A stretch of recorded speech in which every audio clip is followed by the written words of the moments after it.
vous êtes là malgré les frimas. Vous n'êtes pas des frimeurs parce que vous vous déplacez même quand il y a des frimas. Bon, alors, petit rappel, toujours là pour le stationnement, enfin, contre le stationnement. On vous l'a dit la dernière fois, je crois que M. Béliard, donc venu de la mairie de Paris, se vante qu'on en est à plus de 200 000 PV. 200 000 PV contre le stationnement de roues motorisées. Il s'en vante. Il a juste oublié qu'un élu, il doit être là au service des citoyens et non pas là pour les taxer, mais je pense qu'il a oublié ça. Est-ce que vous avez vu également que la société City Scoot, alors ça c'est très beau, hein. Société City Scoot, elle vient de mettre en place une procédure qui s'appelle Balance ton Scoot.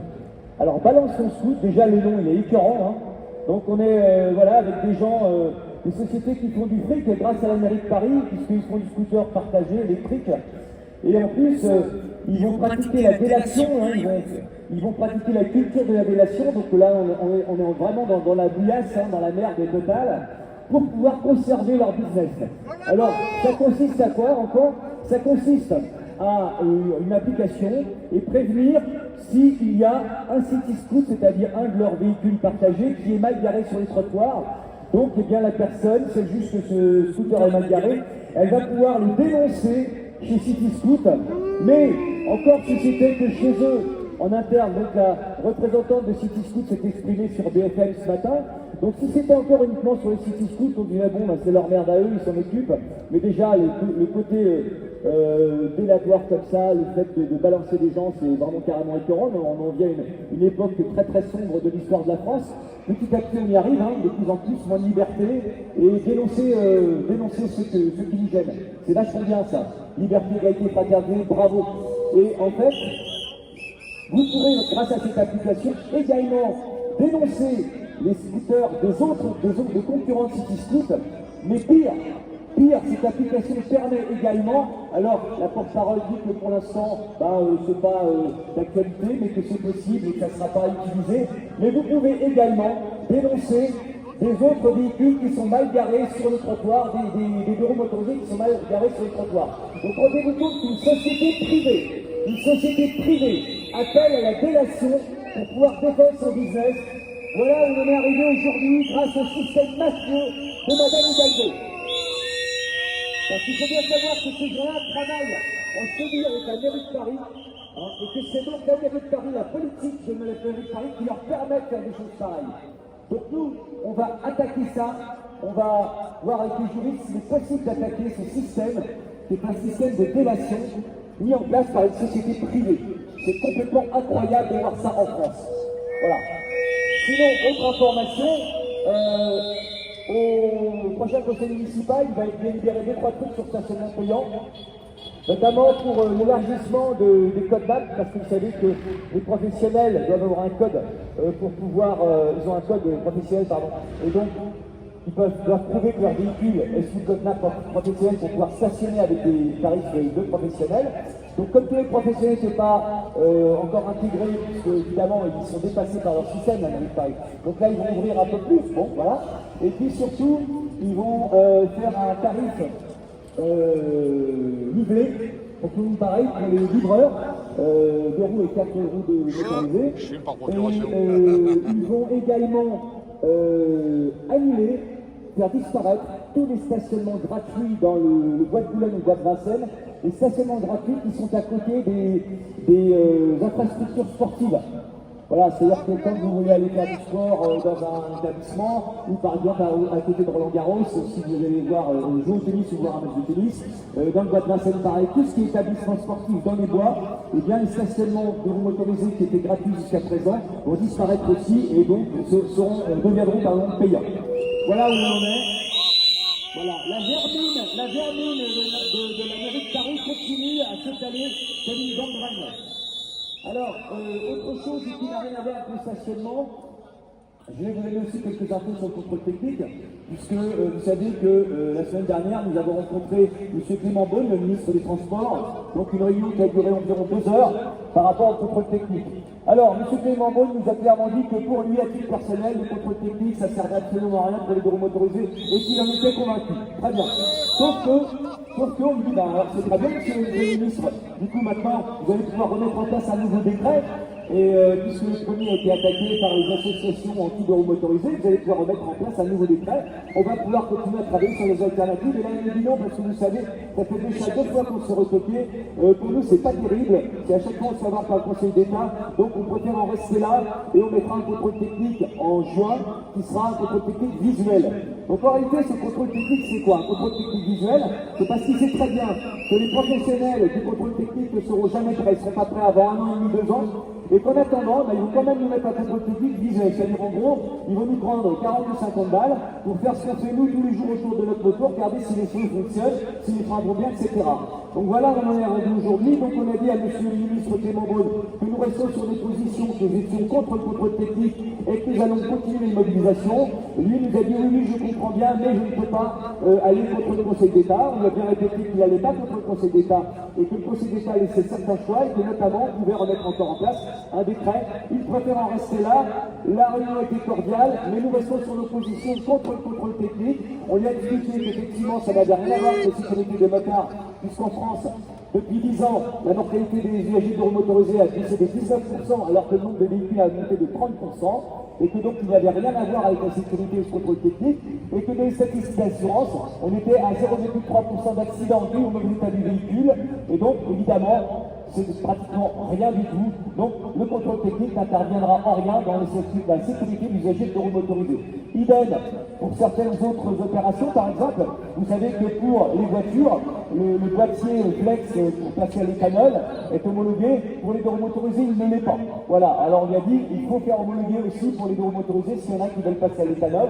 Alors évidemment, on nous dit que l'éthanol c'est super écolo. On sait que là aussi c'est pas vraiment super écolo parce que ben voilà, ça fait des cultures qui sont pas faites forcément ici. Et tout ce qui est produit, graines, etc., qui viennent de l'éthanol, ça vient souvent de l'étranger. Bon, bref, mais ceux qui veulent passer à l'éthanol pourront le faire.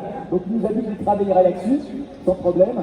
Voilà, et il y aurait certainement aussi, ça fait partie des alternatives que nous avions proposées, mettre en place une prime à la reconversion, uniquement évidemment pour ceux et ceux qui voudraient passer à un véhicule plus récent. Ça n'existe pas pour les bureaux motorisés, voilà, ça existe pour les voitures. Donc il nous a dit qu'effectivement, là aussi, il travaillerait pour mettre en place une prime à la reconversion, mais que malheureusement, pour le contrôle technique, on y aurait droit. Voilà. On reste mobilisés. On aura certainement à vous communiquer une prochaine date de manifestation pour le contrôle technique, on est en train d'en parler.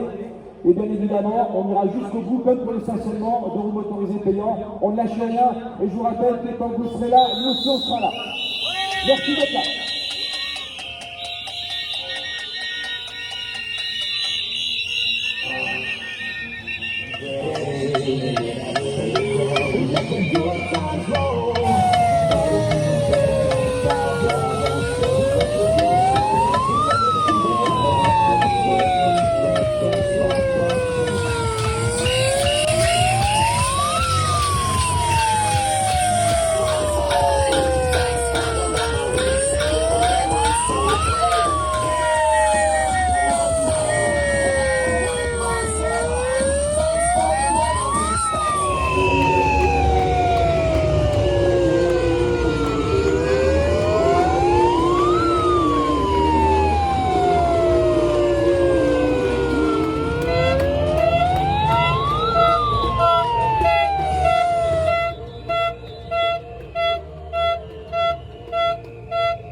C'était après.